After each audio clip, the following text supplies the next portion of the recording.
Good morning. Welcome to Walking Boxing. It is Wednesday, May the 7th, 2025.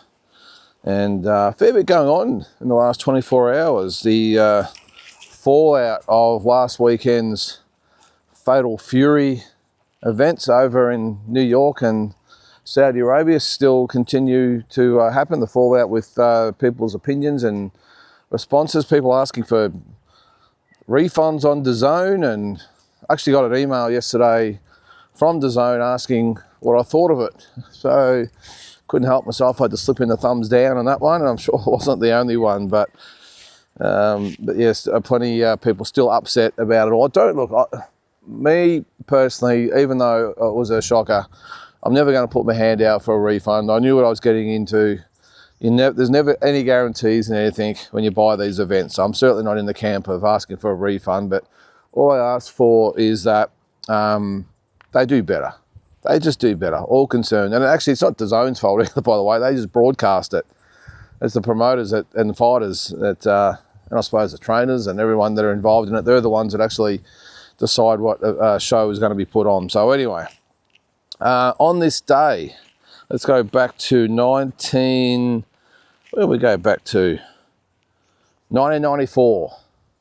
and Gerald Mlelen knocked out Julian Jackson in the first round in Las Vegas to defend the WBC middleweight title. Of course, Gerald Mlelen suffered permanent brain damage back in the day against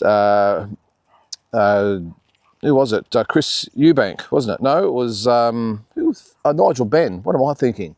It was Nigel Benn. I think, who was it? Who was it? It was Michael Watson. Was that Chris Eubank?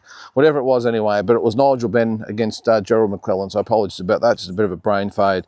But Julian Jackson, he was on the end of probably one of his own highlight reel knockouts. That one, wasn't he? He'd had a few, Julian Jackson, but against Gerald Mlelen, he was the one on the receiving end, was knocked out in the first round. In 1994, in a big upset, Jesse James Lahar defeated Zuma Nelson on points in Las Vegas for the WBC 130-pound title. In 1994 as well, probably on the same card, I would say, Julio Cesar Chavez beat Frankie Randall in the rematch. Randall, of course, had been the first one to beat Julio Cesar Chavez, and beat him by technical decision in 8 rounds in Las Vegas. So it would have been the same night. And that's what I'm talking about, big cards, guys. We all get excited about these Riyadh season cards. Well, look at that. We had Nelson versus Jesse James Lahar, and Julio Cesar Chavez and Frankie Randall as a co-main. So that was for the WBC 140-pound title. Let's go to, also on that card, there was another one. Ricardo Lopez defeated Kerman Guarda for the WBC strawweight title. So a triple header WBC. Actually, it was a quadruple header because we had Terry Norris on the same card beating Simon Brown for the WBC super welterweight title. So on that card, we have 4 world title fights and good world title fights in the home of boxing, Las Vegas. I don't want to keep harping on the Riyadh season thing, but now I'm on my soapbox now. It's going to be hard to get me off it. And actually, I did see, who was that commenting? It might have been Samson Lukovich. I'll get to him in a second, saying that the traditional home of boxing, Las Vegas, saved boxing's reputation last week. And I have to agree. And he did say, you can't just buy good fights and good atmosphere. They just marinate themselves and mix and explode into what we got on Monday morning here in Australia with no in a way. So yeah, that was Terry Norris. So on that card, Terry Norris, Simon Brown, Julio Cesar Chavez, Frankie Randall, and Zuma Nelson, Jesse James Lahar, and throw in Ricardo Lopez and Kerman Guarda, 4 world title fights, just for good measure there. The good old days. Anyway, one very, very memorable fight. Sorry, I'll just navigate my way through the trees here with Neil. 2005, I think you can all remember this one. Diego Corrales knocked out Jose Luis Castillo in the 10th round in Las Vegas as well, which is a common theme, isn't it? All these massive fights in Las Vegas. The WBC lightweight title was at stake, and you can remember that. Castillo head on points against Corrales, who was really starting to fade. Looked like he was going to be on the end of a loss. Some inspiring words from, I think it was Joe Goosen, wasn't it, in the corner after he spat out his mouth guard. Geez, there's a big kangaroo just hopping over the footy ground over there. I think we'll keep away from him. He's a big boy. And then went out and produced one of the most memorable comeback knockouts of all time. And it's made many a highlight reel, hasn't it? That knockout or that stoppage. And I can still remember the vision of Castillo. Just watching this kangaroo, all right, good. He's gone under the fence and he's away. Castillo on the ropes with his head up in the air, just defenceless against Corrales. And of course, Corrales was killed in a motorcycle accident not long after that. So rest in peace to Diego Corrales. And in 2016, this is another fight I was actually at. This is Saul Canelo Alvarez. Remember him? Yes, he knocked out Amir in the 6th round for the WBC 160-pound title. Now, at that fight, that was actually the first fight ever at the T-Mobile Arena. And it's probably, it would have been probably 20,000 people there. Cinco de Mayo week, obviously, as well, being this time of year. And Amir actually fought pretty well for the first 5 rounds. We're actually looking at it now. The Canelo that turned up in that fight against Amir probably resembled a little bit of the fighter we saw on the weekend. He didn't really do anything for 5 rounds, but you could just tell he was just playing with Amir Khan. He was just stalking around the ring. And this is 9 years ago, by the way, so it was obviously a very, very peak Canelo Alvarez. What is he now, 34? So he would have been 25 at the time. So peak Canelo, and he just cut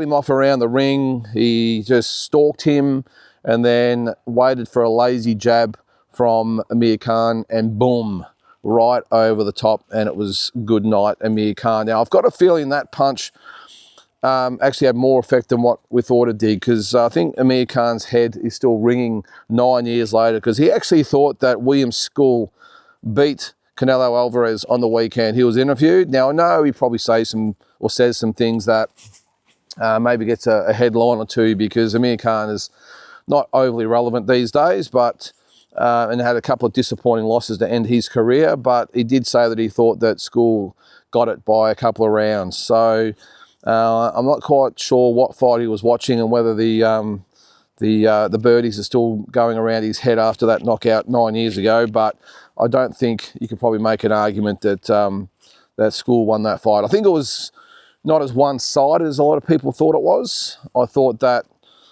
School, it's not that he did a lot, it was the fact that Canelo did so little. And when you're only throwing 12 or 13 punches around, probably hard to make a case that you're winning all rounds clearly, especially when the other fighter's throwing twice as many punches. But yeah, I mean, maybe go back and watch it again, mate, because I don't think Canelo Alvarez did enough to win that fight.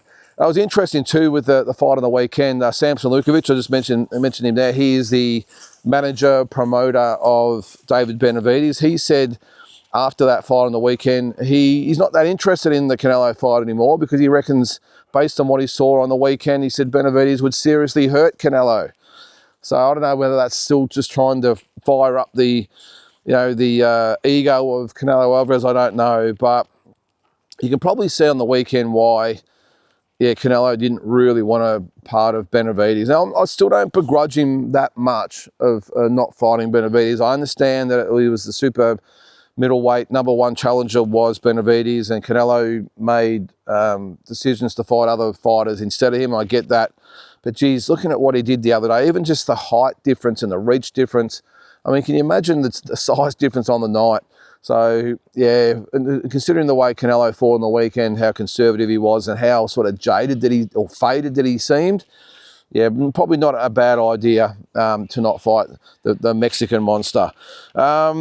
And actually, still on Samson Lukovich, he did say, just speaking of Benavides, that he could be tempted to do his own Cinco de Mayo fight next year against the winner of Beterbiev and Bivol, but do it in Las Vegas. Now, that's great in theory, but I've got a feeling that His Excellency, He's not going to allow that fight to happen with Benavides and Bivol, who he controls.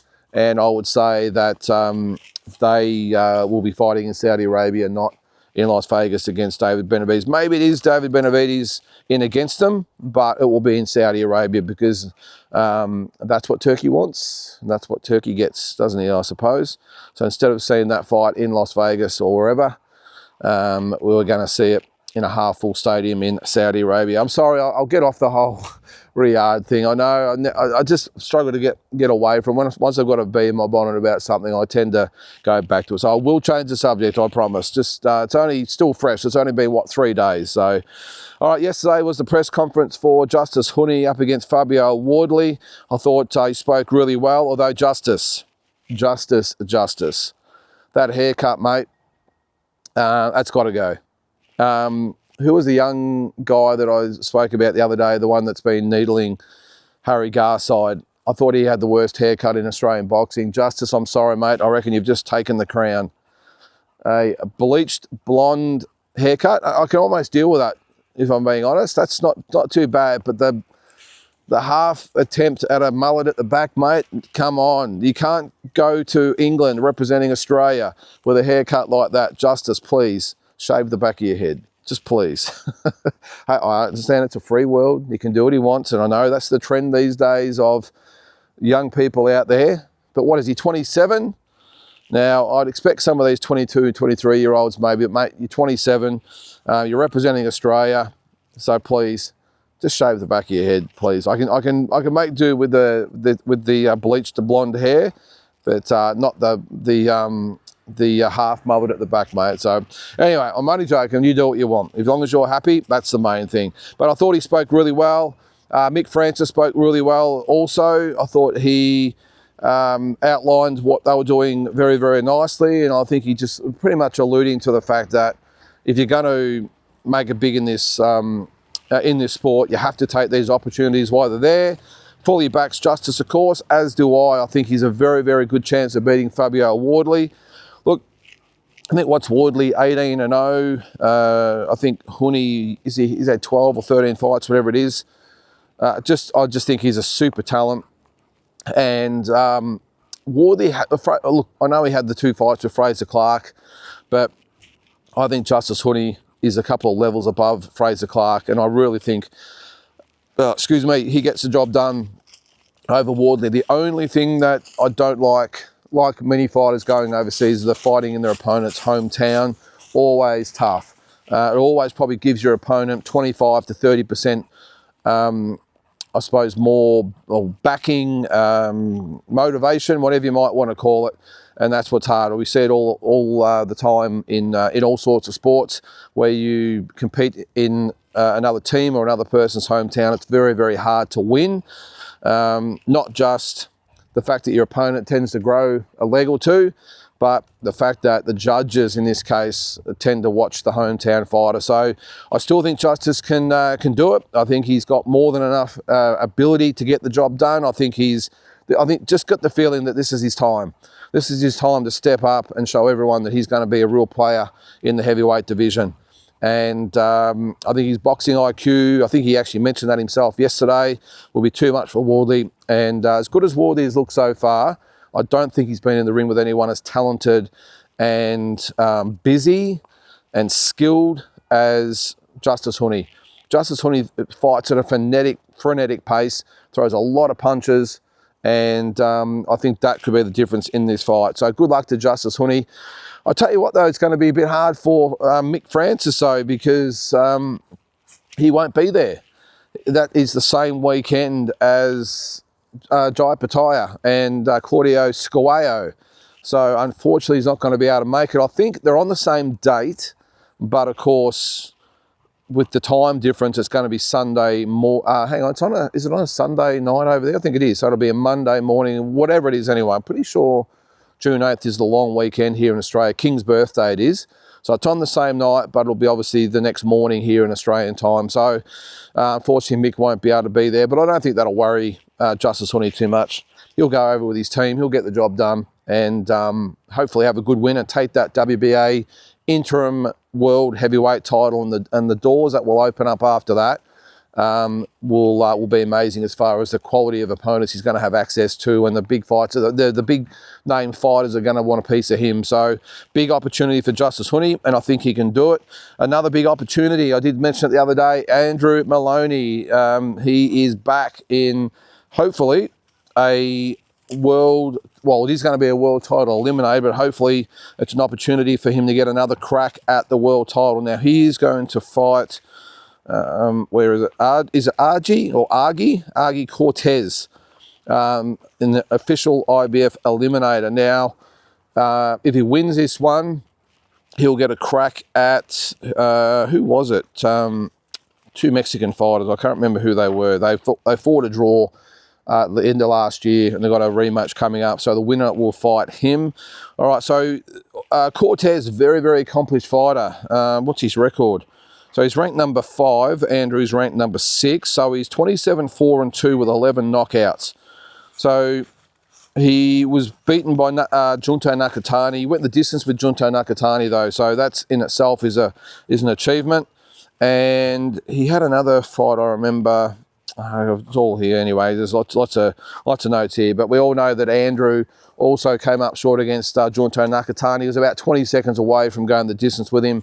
And we saw what happened there. But I'm just really happy for Andrew. He had that heartbreaking loss to Guevara, last year on the undercard of Kambosos and Lomachenko. He did retire in the ring, but I think we all knew that it wasn't going to stick, because Andrew's a fighter, and he just would have been disappointed in the ring afterwards. And I did actually speak to him a week or so ago, I think it was, and he's in really good spirits and looking forward to another crack at the world title. So, and the IBF route now, I haven't seen a lot of the two guys that fought the draw and are fighting again. Now that I've said that, I'm going to watch a bit of a vision of both of them. But Andrew's very, very confident that he can beat either of those guys, and he actually thinks this is the harder fight.